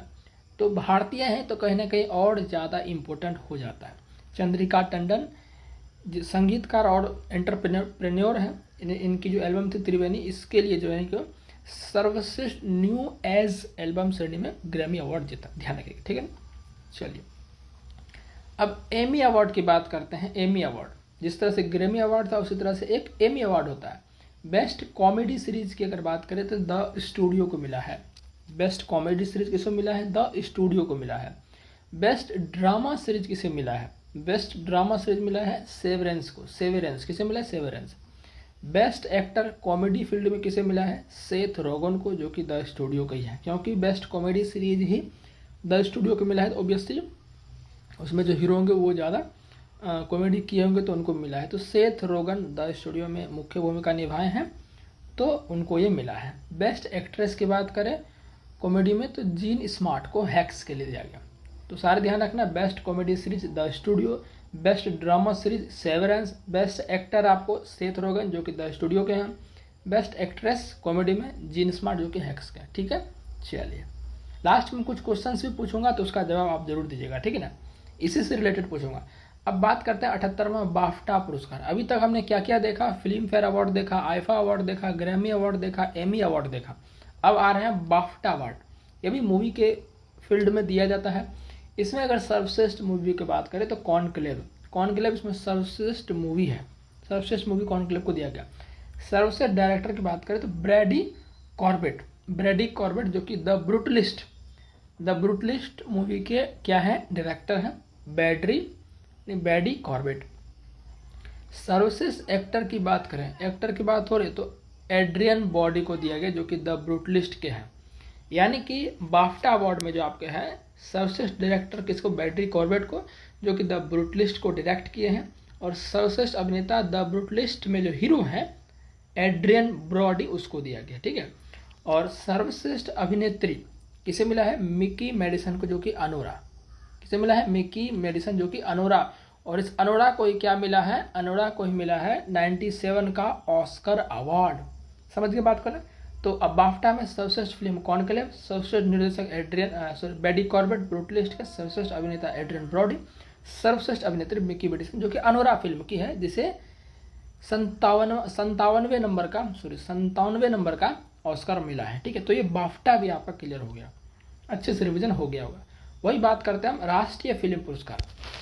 71 नंबर का राष्ट्रीय फिल्म पुरस्कार 2025। इसमें जो सर्वश्रेष्ठ फीचर फिल्म या सर्वश्रेष्ठ फिल्म दिया गया है वो किसे दिया गया है? वही 12वीं फेल। किसे दिया गया है? 12वीं फेल, ठीक है ना। अच्छा, आप हमें बताएंगे 12वीं फेल और किस अवार्ड में मिला है, किस अवार्ड में सर्वश्रेष्ठ मूवी मिला है 12वीं फेल को? अभी जस्ट बताएं 69 नंबर का जो फिल्म फेयर अवार्ड था उसमें भी 12वीं फेल को ही सर्वश्रेष्ठ मूवी का अवार्ड मिला। डायरेक्टर कौन है? विनोद चोपड़ा। अच्छा, इसमें अलग अलग से कुछ अवार्ड दिए गए। इसमें सर्वश्रेष्ठ हिंदी फिल्म, सर्वश्रेष्ठ हिंदी फिल्म किसे मिला है? कटहल को मिला है। किसे? कटहल को। और कटहल को डायरेक्ट किसने किया है? यशवर्धन मिश्रा ने इसको डायरेक्ट किया है। ठीक है, तो आपको राष्ट्रीय फिल्म में 71वें नंबर का सर्वश्रेष्ठ हिंदी फिल्म कटहल, डायरेक्टर कौन है? यशवर्धन मिश्रा। अच्छा, इसमें सर्वश्रेष्ठ अभिनेता की बात करें तो कौन? शाहरुख खान प्लस विक्रांत मैसी। अच्छा, वही अगर हम फिल्म फेयर में बात करें तो फिल्म फेयर में सर्वश्रेष्ठ अभिनेता कौन था? उसमें आपका था रणवीर कपूर, जो कि एनिमल के लिए थी। लेकिन राष्ट्रीय फिल्म में आपके जो है सर्वश्रेष्ठ अभिनेता आपके शाहरुख खान जवान के लिए और विक्रांत मैसी 12वीं फिल्म, दोनों को संयुक्त रूप से दिया गया। ठीक है ना। सर्वश्रेष्ठ अभिनेत्री की बात करें फिल्म फेयर में कौन था? आलिया भट्ट, रॉकी और रानी की प्रेम कहानी। वही 71वें राष्ट्रीय फिल्म पुरस्कार में बात करें तो सर्वश्रेष्ठ अभिनेत्री रानी मुखर्जी है, मिशेल चटर्जी वर्सेस नॉर्वे। ठीक है, रानी मुखर्जी इसमें सर्वश्रेष्ठ अभिनेत्री अवार्ड पाई है। ठीक है, सर्वश्रेष्ठ डायरेक्टर की बात करें तो सुदीप्तो सेन को इसमें दिया गया। फिल्म क्या नाम है? द केरला स्टोरी को।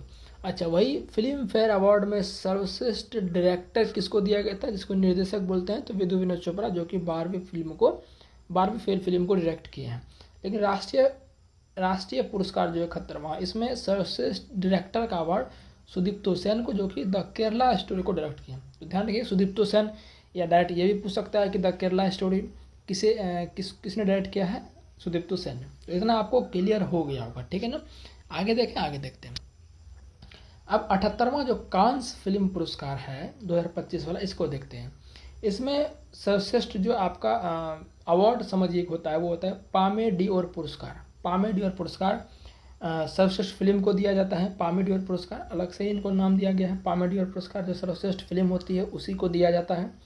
तो it was just an accident एक मूवी है, उसको पामे डिओर पुरस्कार दिया गया है। कांस फिल्म पुरस्कार 2025 वाले में 78वें नंबर का था।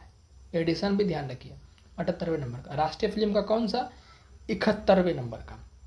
और फिल्म फेयर का 69 नंबर का। ठीक है, सारी चीज़ें ध्यान रखिए।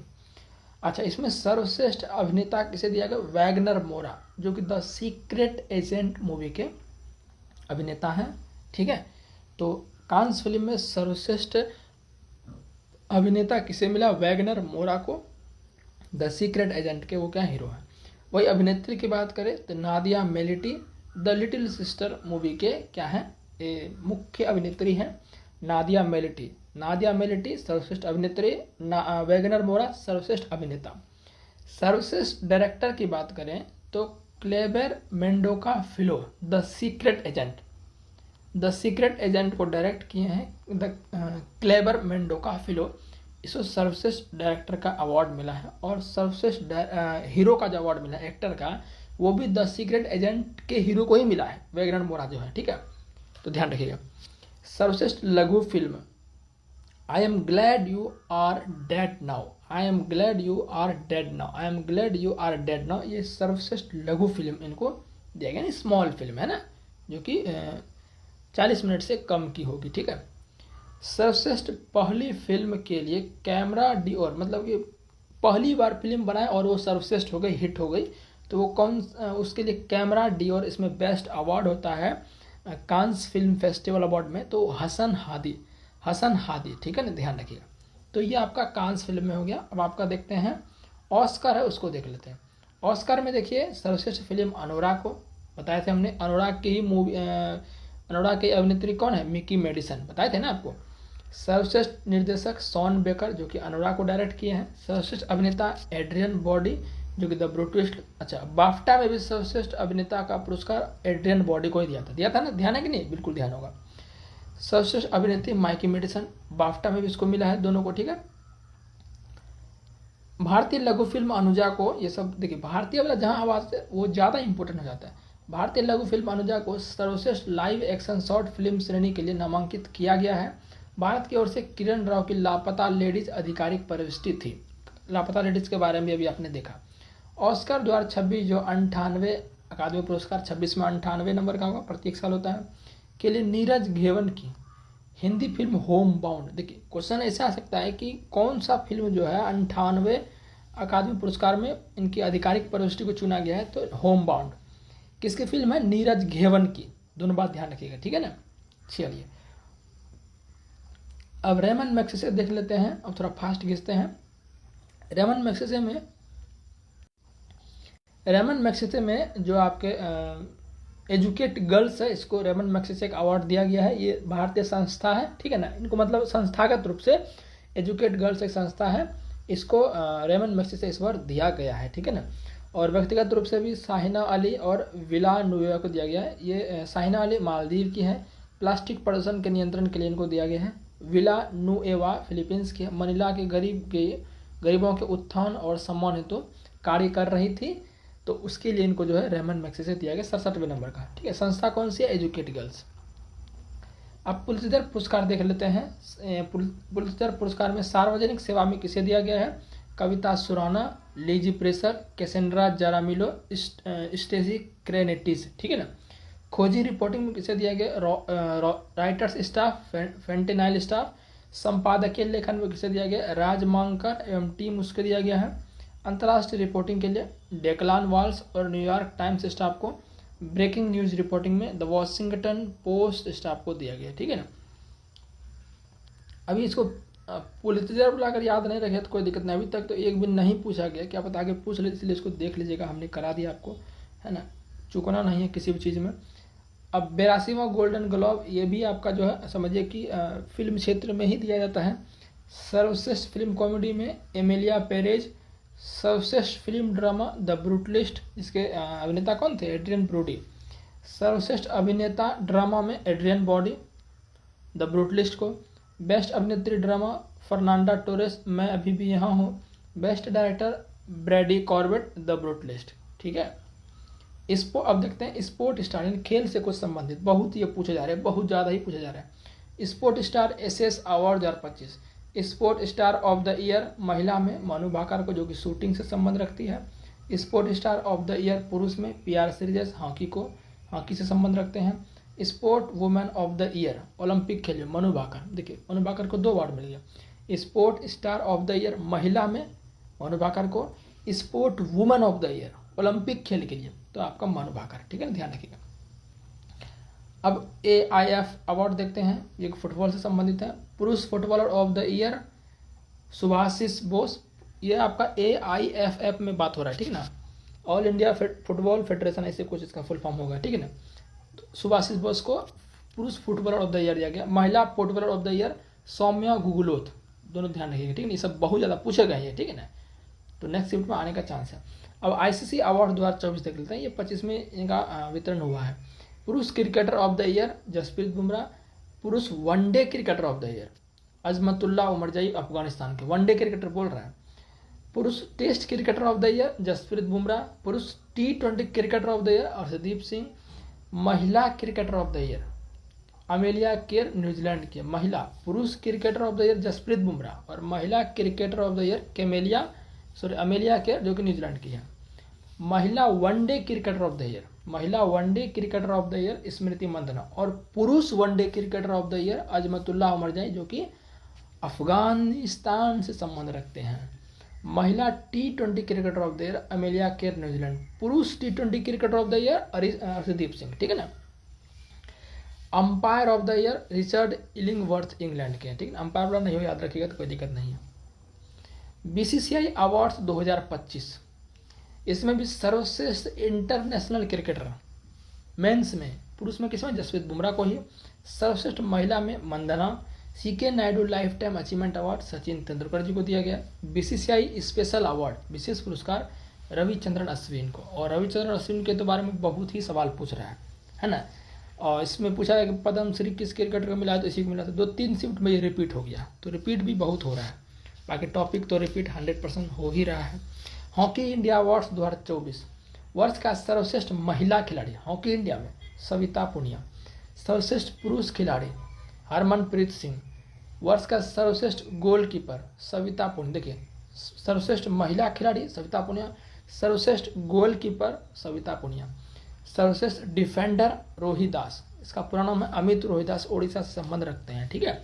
वर्ष का सर्वश्रेष्ठ डिफेंडर रोहित दास, अमित रोहित दास इसका पूरा नाम है। अमित रोहित दास या अमित रविदास कहीं कहीं दिखेगा आपको, ठीक है, ओडिशा के। फीफा फुटबॉल पुरस्कार 2024, सर्वश्रेष्ठ फीफा पुरुष खिलाड़ी विनिसियस जूनियर ब्राजील के हैं। सर्वश्रेष्ठ फीफा महिला खिलाड़ी एताना बोनामती स्पेन की है। विजडन क्रिकेट अवार्ड देख लेते हैं 2025 का। Leading cricketer of the year पुरुष में ये कौन है आपके, Jasprit Bumrah. Leading cricketer of the year महिला स्मृति मंदाना। अच्छा यहाँ देखिए, ये तो भाई भर भर के पूछ रहा है। 25वां लॉरियस वर्ल्ड स्पोर्ट पुरस्कार 2025, sports man of the year Armand Mondo Duplantis Sweden के हैं। देश भी याद रखना है, बहुत बार पूछ चुका है ये शिफ्ट में, 27 नवंबर से 5 तारीख तक में बहुत बार पूछ चुका है ये। आर्मंड मोंडो डुप्लांटिस स्वीडन के हैं। वही महिला की बात करें तो सिमोना बाइल्स अमेरिका की है। बैलन डियोर पुरस्कार 2025 कितने नंबर का, 69 नंबर का। सर्वश्रेष्ठ खिलाड़ी पुरुष में ओस्मान डेम्बेले फ्रांस के हैं। महिला में बात करें एताना बोमाती स्पेन की है, ठीक है ना, एताना बोमाती स्पेन की है। और पुरुष में ओस्मान डेम्बेले फ्रांस के हैं, ठीक है। और कुछ पुरस्कार देख लेते हैं यहाँ पर। केटन आर मिलर पुरस्कार सोनाली घोष को दिया गया है। शस्त्र रामानुजन पुरस्कार 2025 अलेक्जेंडर स्मिथ को दिया गया। 31वां डॉक्टर MS स्वामीनाथन पर्यावरण संरक्षण पुरस्कार 2025 मैसूर के सहज समृद्धि और वीरप्पन को दिया गया है, ठीक है, मैसूर के सहज समृद्धि और वीरप्पन को दिया गया।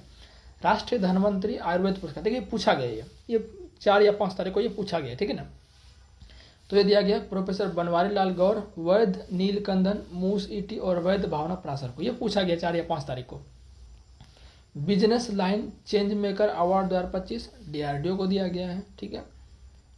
राष्ट्रीय लता मंगेशकर पुरस्कार 2024 ये आपका शंकर एहसान लॉय गायक को दिया गया। वैश्विक पर्यटन पुरस्कार 2025 आंध्र प्रदेश राज्य के पर्यटन को दिया गया है, ठीक है ना, आंध्र प्रदेश को पर्यटन को दिया गया। कृषि मीडिया पुरस्कार 2025 अमसी प्रसन्न कुमार को दिया गया। United Nation Environment Programme young champions of the earth पुरस्कार जिनाली मोदी को दिया गया, जो कि महाराष्ट्र से संबंध रखते हैं। PV नरसिम्हा राव स्मृति पुरस्कार डॉक्टर मनमोहन सिंह को मरणोपरांत दिया गया। लिविंग ब्रिज सम्मान ब्रिटेन के प्रधानमंत्री KR स्टामर को दिया गया। ये पूछ लिया है, ठीक है, तो अब ऐसा नहीं कि नहीं पूछेगा, पूछ सकता, कोई जरूरत बात नहीं, जब रिपीट हो रहा है तो एकदम होगा ही। Camel international award 2025 Yunus Ahmed, ये सब नहीं पूछा गया तो एकदम आएगा, ठीक है ना, क्योंकि अभी 16 जनवरी तक एग्जाम चल रहे हैं। रिवीजन करके रहोगे तो दिक्कत नहीं होगा। और ऐप जो नहीं डाउनलोड किए हैं डाउनलोड कर लीजिए, ठीक है ना। राजकुमार सर ऐप का नाम है, लिंक डिस्क्रिप्शन में मैं ऑलरेडी दिया हुआ हूँ, वहाँ से क्लिक करके डाउनलोड कर सकते हैं, ठीक है ना।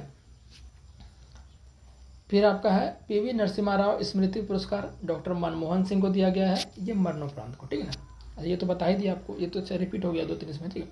यहाँ से देखते हैं। प्रोफेसर VK गोकाक पुरस्कार आनंद V पाटिल को दिया गया है।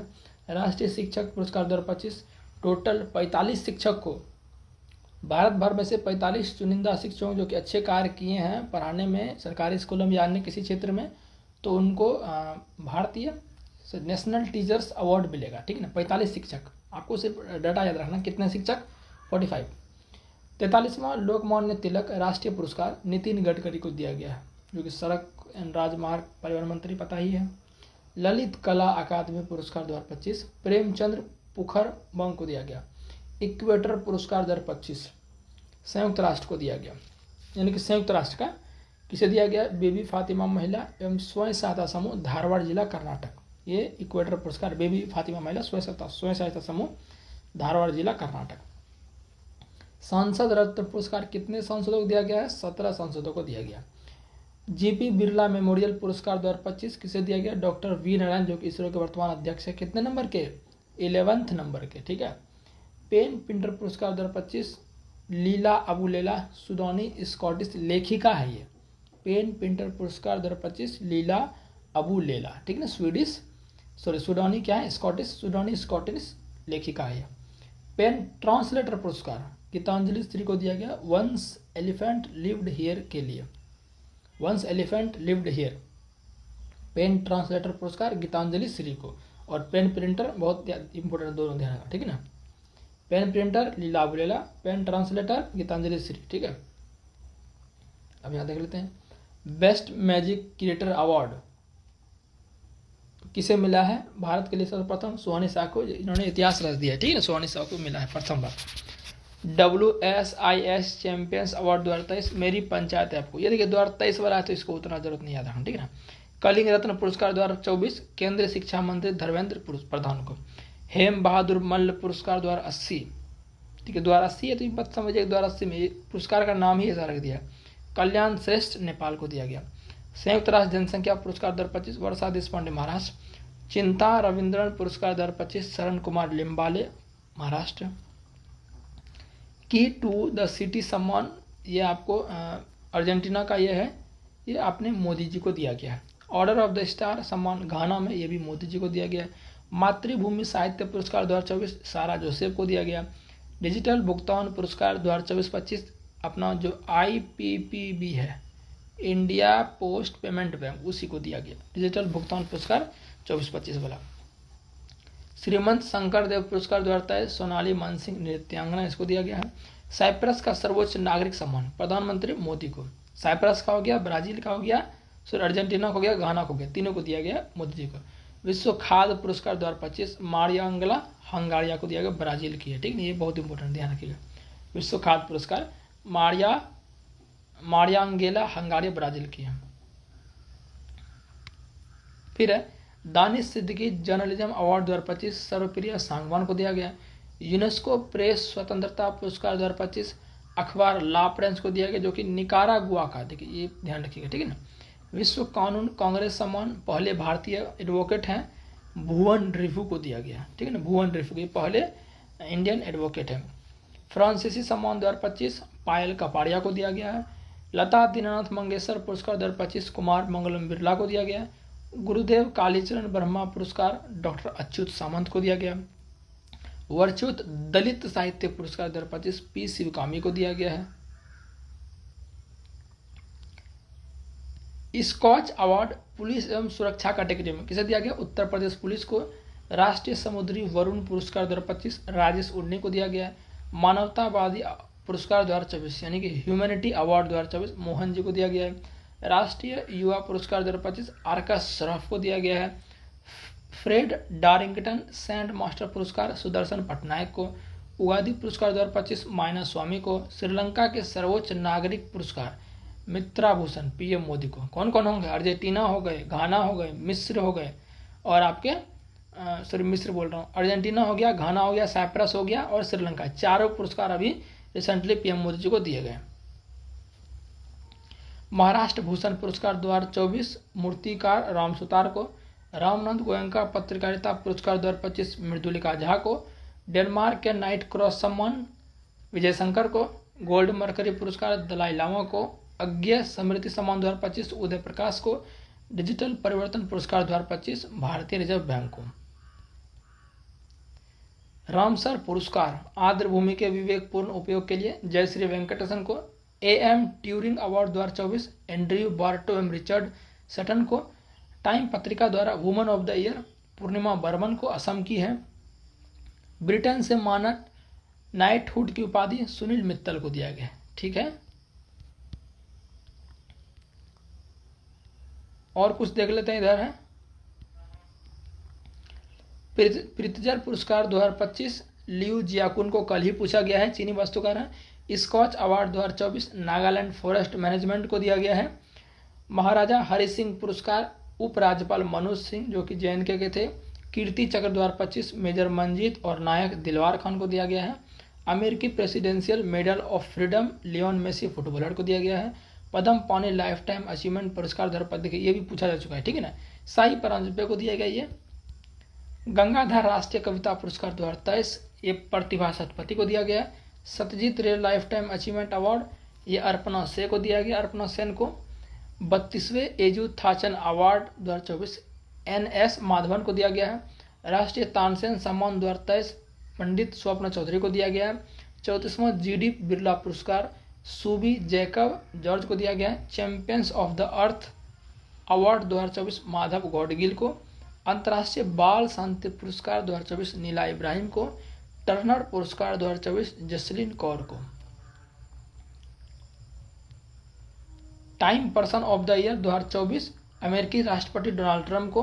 राज्य ऊर्जा संरक्षण गोल्ड पुरस्कार 2024 राष्ट्रीय इस्पात निगम लिमिटेड को। जमशेदजी टाटा पुरस्कार किरण मजुमदार को। JC डैनियल पुरस्कार 2023 साजी एन करुण को। Aster guardians global nursing award Maria Victoria Juan को। विश्व शांति पुरस्कार अमेरिका में मोदी जी को दिया गया है। Miss charm India 2024 Shivangi Desai को। रोहिणी नैयर पुरस्कार 2024 अनिल प्रधान को। फिजी का सर्वोच्च नागरिक पुरस्कार किसे दिया गया है? श्री मधुसन साई 2025। रविशंकर को 2024 में दिया गया था, अपने राष्ट्रपति को 24 में दिया गया था, मोदी को 23 में। तो 25 वाला ध्यान रख लीजिए, फिजी का मधुसूदन साई को 2025 में दिया गया, ठीक है ना, फिजी का। सखारोव पुरस्कार 2024 मारिया कोरोना मचाडो एवं एडमंडो गोजलन उड़तिया को दिया गया। राष्ट्रीय किशोर कुमार पुरस्कार 2023 राजकुमारी हिरानी को दिया गया। 25वां लाल बहादुर शास्त्री राष्ट्रीय पुरस्कार 2024 राजश्री बिरला को। शस्त्र रामानुजन पुरस्कार 2024 अलेक्जेंडर डन को। महात्मा गांधी नेतृत्व पुरस्कार 2024 ब्रिटेन में दारा सिंह खुराना को। बस थोड़ा सा ये इसको देख लेता है, बस खत्म हो जाएगा। यूथ आइकॉन अवार्ड्स किसे दिया गया है? नीरज चोपड़ा व आयुष्मान खुराना को। राष्ट्रीय e governance gold award Varanasi की लैब मित्र को दिया गया है। राष्ट्रीय e governance gold award Varanasi की लैब मित्र को। Olympic order award 2025 Thomas Bach Germany को। Olympic order award 2024 Abhinav Bindra को, ठीक है ना। राजभाषा कीर्ति पुरस्कार बी श्रीनिवास को। एकलव्य पुरस्कार 2024 प्रत्याशा रे, जो कि तैराक है, कहाँ से? उड़ीसा से।